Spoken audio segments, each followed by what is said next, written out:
Que la paz de Jesús esté contigo. Te saluda tu amigo y servidor Hugo Maciel de la comunidad evangelizadora La Peña, predicador católico de la diócesis de San Lorenzo, Paraguay. Me propongo compartir contigo en estos 15 minutos una pequeña catequesis sobre el texto del Evangelio que nos propone la liturgia hoy. Es el pasaje de los discípulos de Emaús, la perícopa Los discípulos de Emaús, Evangelio según San Lucas, capítulos 24, versículos del 13 al 35. Una catequesis versículo por versículo para extraer lo que bien podíamos llamar la gran enseñanza de Emaús. A esta catequesis podemos ponerle como título La gran enseñanza de Emaús. Para iniciar esta catequesis, pongamos el texto en su contexto, en un contexto histórico y bíblico, podríamos llamarlo. Ubicarlo en la historia bíblica. Recordemos el primer libro de la Biblia, el Génesis. Dios crea al hombre a su imagen y semejanza. Tiene un proyecto para el hombre. Ese proyecto es dañado. Ese proyecto que se dañó, Dios busca restaurarlo.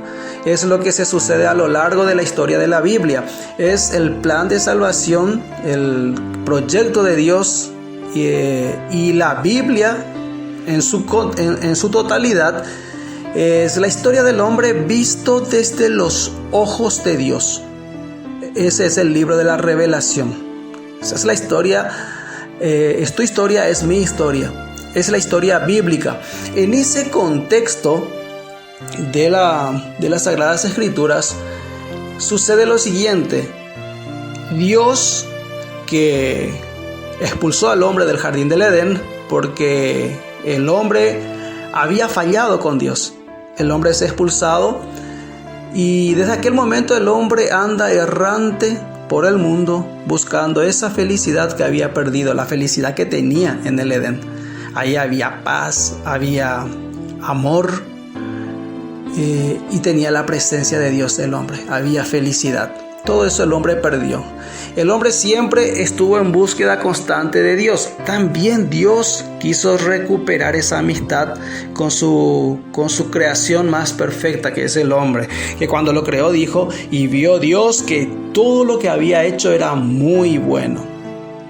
Entonces empieza esta búsqueda de ambos lados. Dios empieza a manifestarse. Tenemos las cosmogonías, como habíamos explicado, las teofanías de Dios.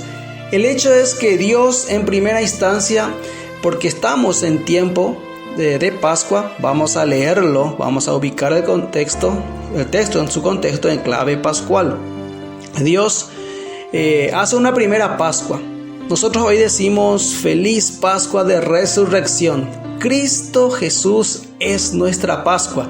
Y sí, Él es nuestra Pascua. Recordemos, Pascua significa paso, pasar por alto.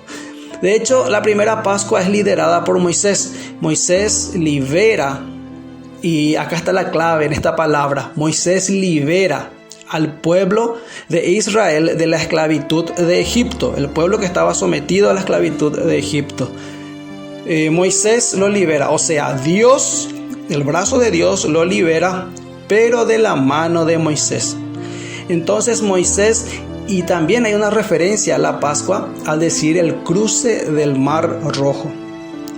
El pueblo cruza de ese peligro de muerte, de la acechanza del enemigo, cruza hacia el otro lado encabezado por Moisés. Moisés es el primero en cruzar y detrás de Moisés viene el pueblo de Israel.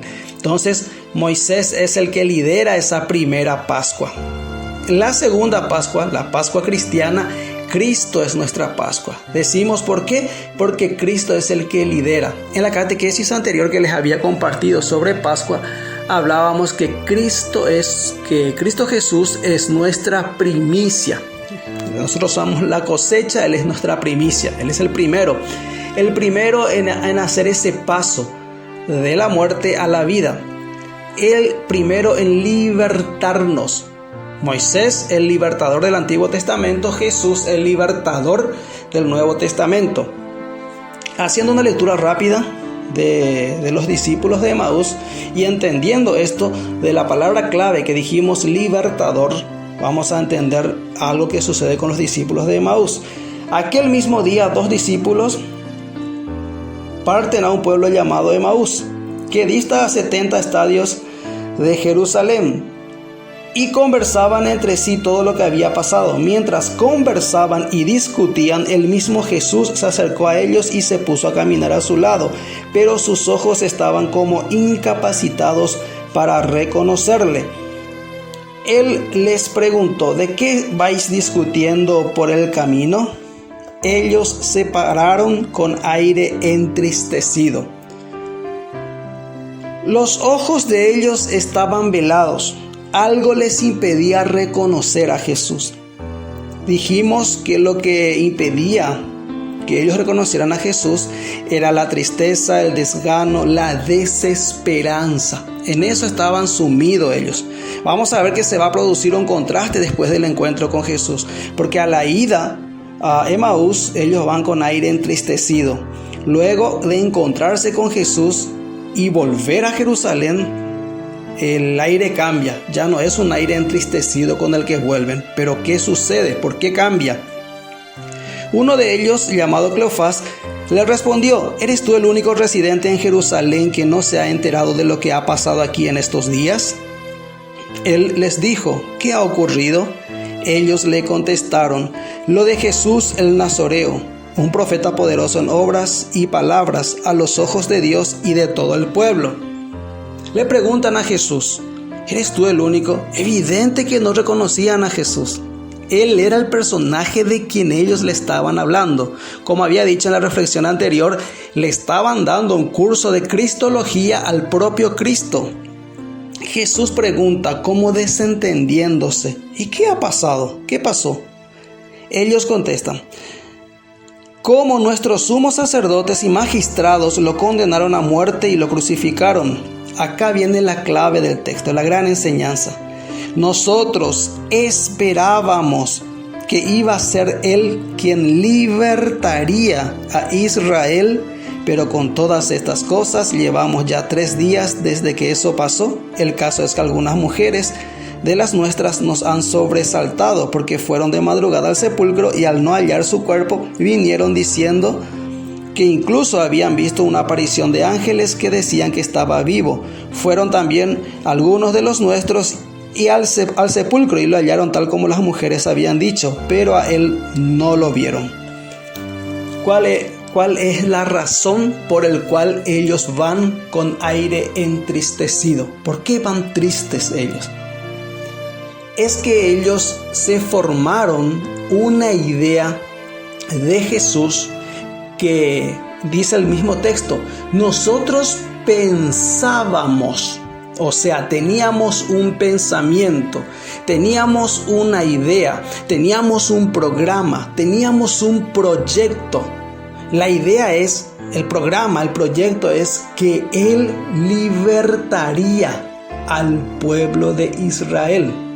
Esa era la imagen, ese era el proyecto, esa es la idea que nos forjamos, que nosotros armamos. Esa es la idea que teníamos.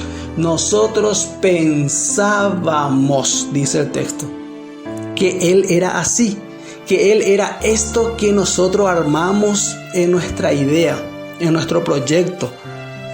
Pero nos decepcionó. Dicho en otras palabras, nos decepcionó la persona de Jesús, pues no era lo que nosotros pensábamos. Y acá podemos hacer una pequeña aplicación. ¿No será que a nosotros nos sucede lo mismo que a los discípulos de Emaús? Ciertamente dejamos nuestro Emaús, nuestra ciudad, nuestra familia, nuestros proyectos, para ir a ese discipulado, a ese encuentro con Jesús. Y estuvimos con Jesús y servimos en la iglesia y servimos en alguna pastoral, pero nosotros pensábamos, teníamos una idea, teníamos un proyecto de que Él era así. Pero pero la realidad nos dice que no es como nosotros pensábamos. Y como Él no es lo que nosotros pensábamos, entonces se nos nubla la vista, se nos nubla el entendimiento, porque no es el Dios que nosotros proyectábamos, no es el Dios que nosotros pensábamos. Entonces se nos nubla todo y nos invade la tristeza, el desgano y la desesperanza. Nuestras esperanzas estaban cifradas en Él, pero como Él no es lo que pensábamos, entonces volvamos atrás, volvamos a nuestra vida pasada. ¿No será que nos hemos forjado, armado un programa, un proyecto de un Dios a nuestra propia medida? Qué gran enseñanza nos dan los discípulos de Emaús. Nosotros pensábamos. ¿Y cuál es la respuesta que les da Jesús? ¿Qué les dice Jesús? Les dice, Él les dijo, qué poco perspicaces sois y qué mente más tarda tenéis para creer todo lo que dijeron los profetas. ¿No era necesario que el Cristo padeciera esto para entrar en su gloria? Y empezando por Moisés y continuando por todos los profetas, les fue explicando lo que decían de él todas las escrituras. Al acercarse al pueblo donde iban, él hizo ademán de seguir adelante, pero ellos le rogaron insistentemente, quédate con nosotros porque atardece y el día ya ha declinado. Entró pues y se quedó con ellos, sentado a la mesa con ellos, tomó el pan, pronunció la bendición, lo partió y se lo iba dando. Entonces se les abrieron los ojos y lo reconocieron, pero él desapareció de su vista. Se miraron unos a otros, diciendo, ¿no ardía nuestro corazón en nuestro interior cuando nos hablaba en el camino y nos explicaba las escrituras? Jesús les dice, qué torpes y qué lentos son para entender lo que decían las escrituras. En otras palabras, Jesús les dice, son torpes y son lentos. No soy ese proyecto, esa idea que tú te fijaste en tu mente. No soy ese Dios que vos te fijaste. Ahora entiendan lo que dicen las escrituras. Y Jesús se empieza a presentar, a dar a conocer a través de las escrituras del Antiguo Testamento, como siempre hacemos en estos espacios de catequesis, empezar por el Antiguo Testamento, poner en su contexto para conocer realmente la misión de Jesús. Y Jesús les explica sobre su persona la verdadera cristología a partir de las escrituras. Jesús se da a conocer a partir de las escrituras y luego más palpablemente se les muestra al partir el pan. Ahí se le abrieron los ojos y lo reconocieron. Y decían, ¿acaso no sentíamos arder en nuestro corazón cuando nos hablaba y nos explicaba las escrituras por el camino? Luego inmediatamente ellos se ponen de pie, levantándose en el momento, dice el versículo 33, se volvieron a Jerusalén y encontraron reunidos a los 11 y empezaron a dar el testimonio de lo que había pasado en Emaús. Inmediatamente se volvieron. Terminó el miedo, terminó la angustia, terminó la tristeza. El encuentro con Jesús produce eso. Pero hay que dejarse encontrar con Él. Como decía el Papa Francisco en Evangelii Gaudium, numeral 3, que leímos justamente en la reflexión anterior. Entonces, la idea es dejarse encontrar por el verdadero Jesús que se muestra en las Escrituras y se hace más palpable en la Eucaristía. Y nos llama a nosotros para tener esa certeza de que es el Jesús, el Mesías enviado por Dios. La Iglesia nos enseña a hacer cada uno de nosotros Eucaristía. ¿Y qué es la Eucaristía? Sino el pan en manos de Jesús que es bendecido, es partido y es repartido. Por eso nuestra actitud debe ser lo que es la Eucaristía. Cómanme, ponte en las manos de Jesús, que Él te bendiga, porque la Eucaristía debe ser partida, debe ser repartida y debe ser comida, debe ser consumida por los demás. Ahí se desarma todo el proyecto que hayamos tenido de Dios. Y Dios nos da el verdadero sentido de cuál es el proyecto que Él tiene para nosotros. Seamos pan en las manos de Jesús.